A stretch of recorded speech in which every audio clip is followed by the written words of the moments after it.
l'arrivée, ce qui était aussi sympa. Mais le temps de la navigation va venir un peu plus tard. Bon, là, on a un peu plus de recul, tu as un peu plus de recul maintenant sur la course. Quand tu y repenses, quand tu en rêves, peut-être, je ne sais pas, est-ce qu'il y a des images ou une image qui revient systématiquement que tu ne peux pas oublier? Il y en a plein des images que je ne peux pas oublier, c'est sûr que c'était incroyable. Cette course, bon, l'arrivée, je crois que c'est celle qui me revient en premier parce que ça a été un moment très fort. On a parlé de ce suspense avec Alex, cette remontée de l'Atlantique a été interminable, comme d'autres, à d'autres raisons, pour d'autres raisons. Et c'est vrai que c'était un scénario qui a plu beaucoup au public, parce qu'il y a un suspense incroyable, c'est génial. Mais moi, je veux dire que enfin, sur mon bateau, c'était beaucoup moins. Et c'est vrai que d'arriver enfin le premier au Sable d'Olonne avec cet accueil, cette journée incroyable avec toutes ces émotions, voilà, c'était très très fort. Tu as fêté tes 40 ans il y a 2 jours, le 11 mai. Il y a 4 ans, c'était sur la scène de l'Armée de je voudrais qu'on voit ensemble, si tu es d'accord, les éléments clés récents, 15 dernières années, on va dire, de ta vie d'homme et de marin. Regarde.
Dans l'histoire, ça c'est sûr, parce que c'est vrai qu'on n'a quand même pas l'habitude de devoir fondre l'armure comme ça en public. On est bien pleurer ce soir encore. Non, c'est vrai que l'arrivée c'était. Ne pas pleurer, je pense que c'était impossible. On était sous pression. J'étais sous pression depuis plusieurs semaines. Et puis moi j'ai revu finalement rapidement dans ma tête ces 2 précédents Vendée Globe. Pour moi c'était 10 ans de vie pour gagner enfin le Vendée Globe. J'ai mis 3 fois, je me suis repris à 3 fois. Il y en a qui arrivent du premier coup, moi c'était un peu plus long, mais j'y suis arrivé et on sait tout le travail qu'il y a en amont, voilà, avec toute une équipe que je remercie encore, mon team populaire qui est ma dream team, voilà, avec qui voilà, il faut les applaudir parce que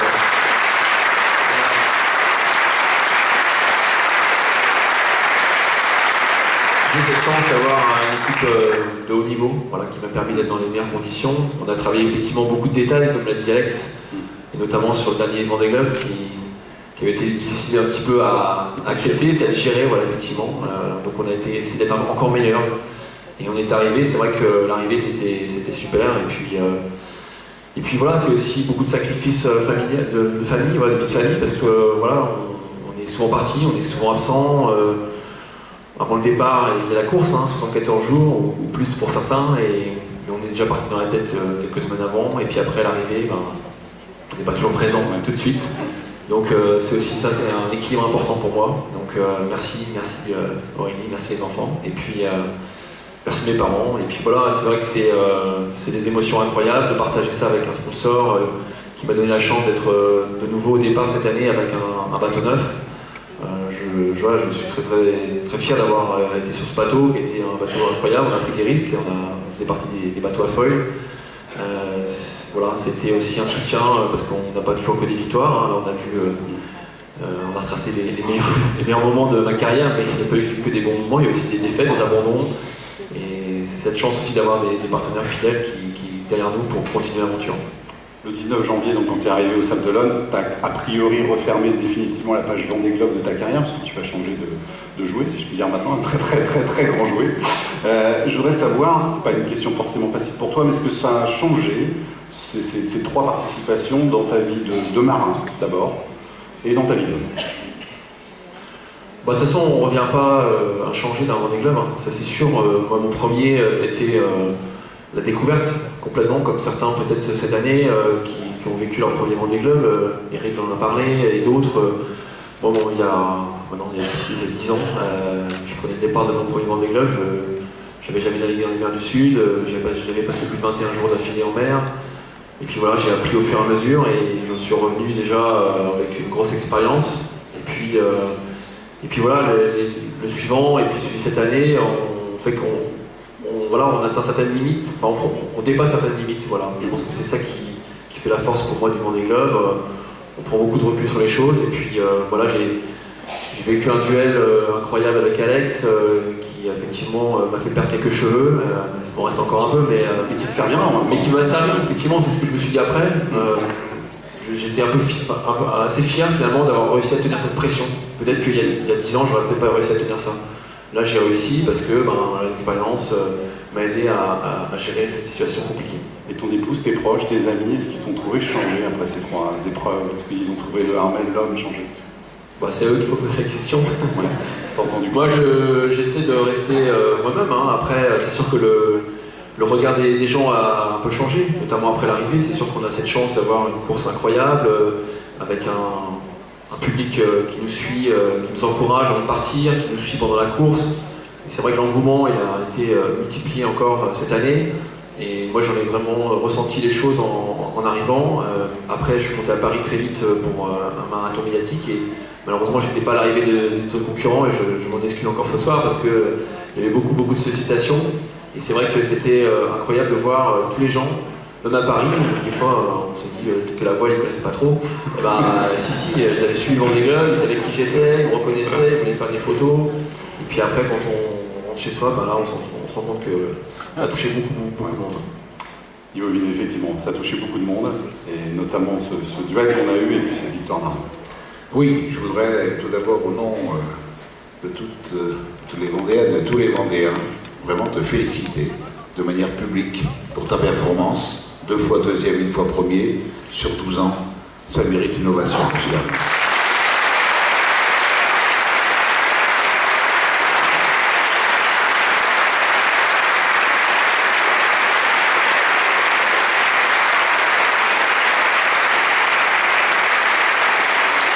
Je voudrais aussi, en leur nom, te souhaiter un bon anniversaire et de te féliciter pour ta distinction remise par le président de la République, chevalier de la Légion d'honneur, qui lui a été remis il y a une quinzaine de jours à l'Élysée.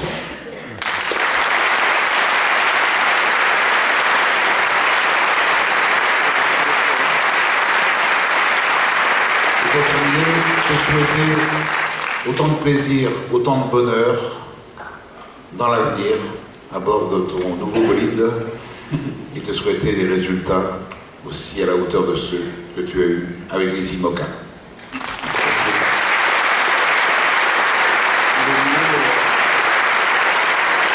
Ce soir, c'est la clôture de la 8e édition, grande soirée ici au Sable d'Olonne. Qu'est-ce que vous retenez? Bon, il y a évidemment beaucoup d'enseignements de cette 8e édition, mais vous, en tant que spectateur et président, qu'est-ce que vous retenez? Je dirais plusieurs choses.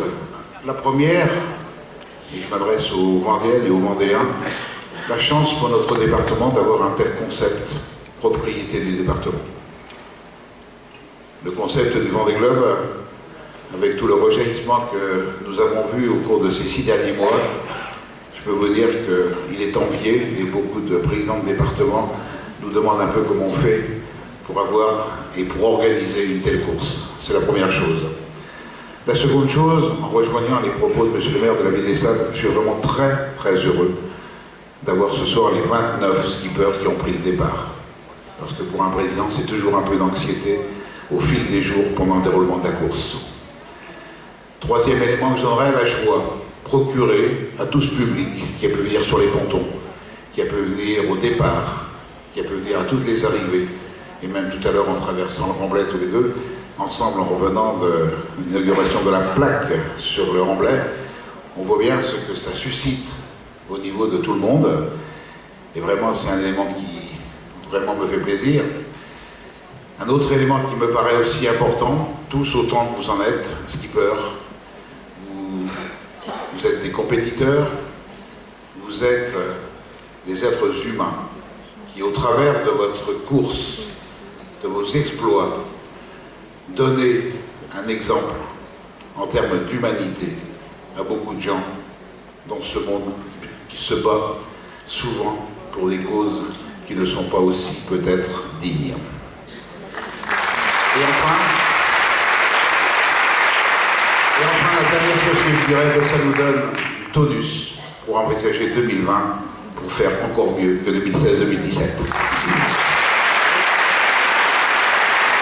Et voilà le moment maintenant pour Armel de recevoir des mains d'Illuminé le trophée de cette 8e édition, magnifique trophée. Alors juste, je devais un tout petit mot.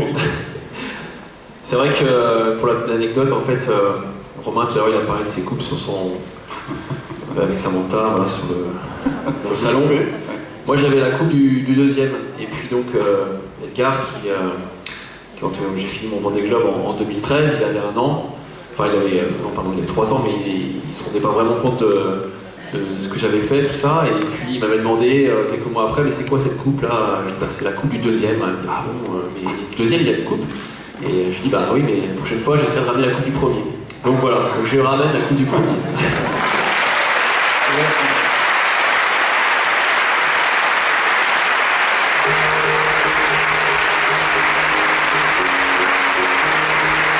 Armel Delliac, vainqueur du Vendée Globe 2016-2017.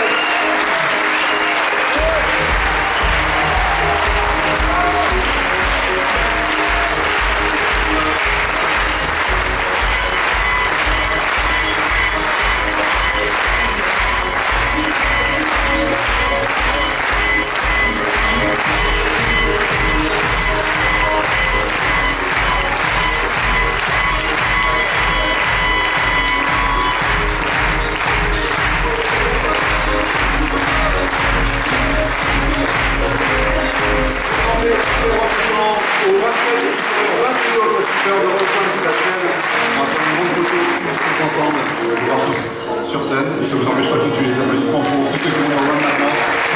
Venez nous rejoindre, les remettants également. Et les speakers, Gaëli, Léo, Alex, Tolson, Jean-Pierre Nick, Yann Ebles,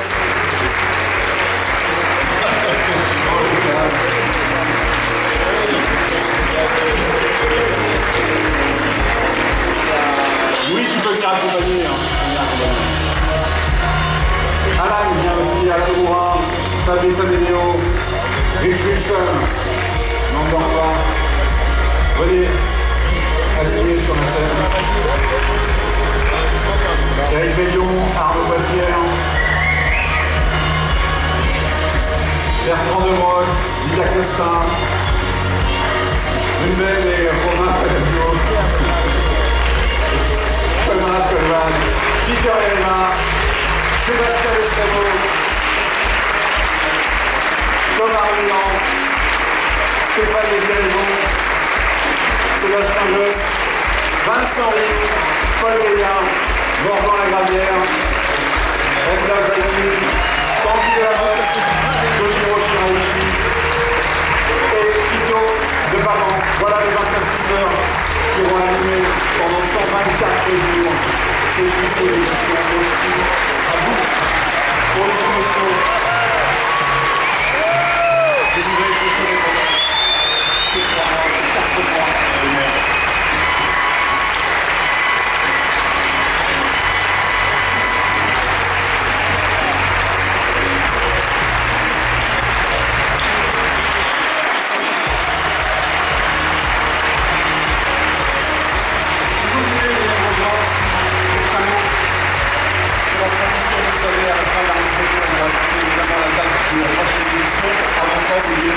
adresser quelques remerciements. Oui, c'est logique.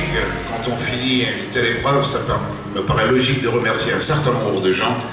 Premièrement, je remercierai les skippers, dans un premier temps. Je l'ai déjà fait, mais je le refais. Et je le fais avec tout mon cœur.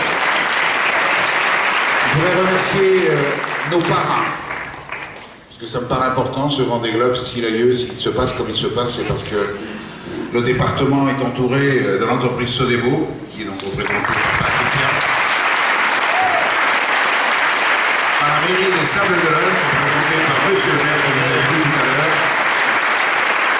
par la région du Pays de la Loire, représentée par Bruno Retailleau, merci de votre présence, et d'un certain nombre d'autres partenaires financiers.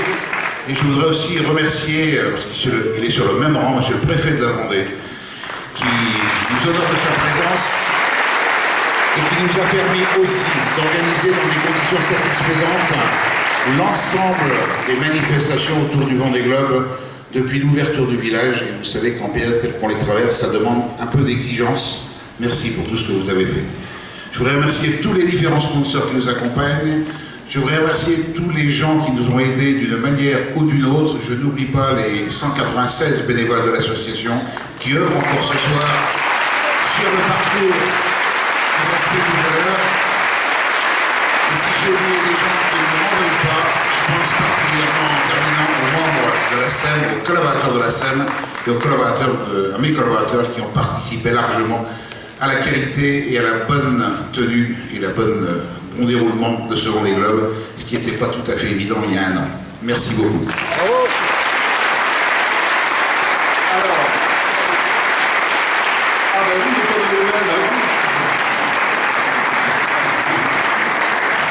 Alors je crois savoir que c'est de l'eau des trois caps. C'est ça, hein? Merci Romain. Et merci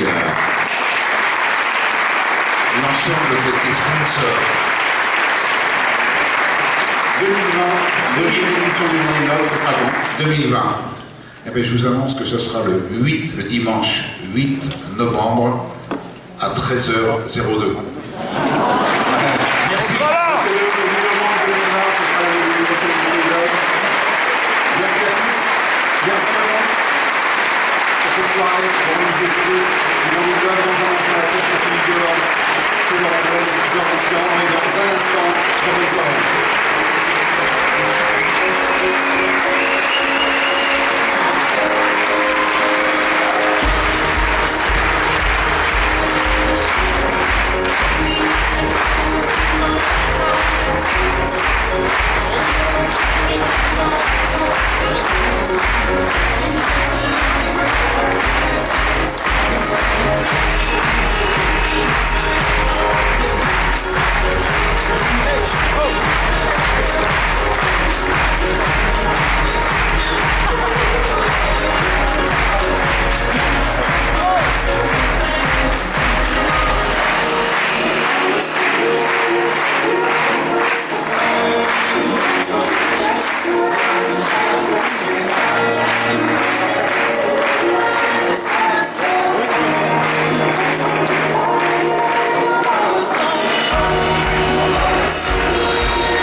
pour assister au film avec eux.